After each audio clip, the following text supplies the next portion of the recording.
Pemerintah tengah menyusun skema pengembangan industri di 154 kawasan transmigrasi yang tersebar di seluruh wilayah Indonesia. Pengembangan tersebut ditandai dengan penandatanganan nota kesepahaman antara pemerintah perindustrian dan Kementerian Transmigrasi di Jakarta.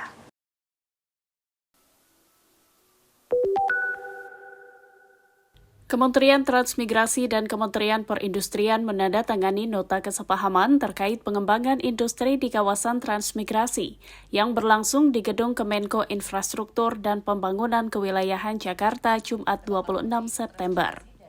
Menteri Transmigrasi Iftita Sulaiman mengatakan bahwa kerjasama tersebut merupakan bagian dari program Trans Gotong Royong dalam menciptakan lapangan kerja dan memberdayakan masyarakat. Kami membutuhkan mitra industri karena mereka punya 3 keunggulan penting. Yang pertama adalah modal, teknologi, dan posisi sebagai off-taker. Sementara kekuatan transmigrasi adalah lahan dan manusia sebagai tenaga kerja. 2 hal yang sangat dibutuhkan oleh industri. Inilah titik temu kita.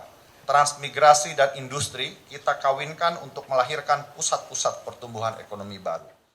Dalam kesempatan yang sama, Menteri Perindustrian Agus Gumiwang Kartasasmita menyebut kolaborasi antar kementerian itu adalah bentuk upaya pemerintah mewujudkan kawasan transmigrasi berbasis industri.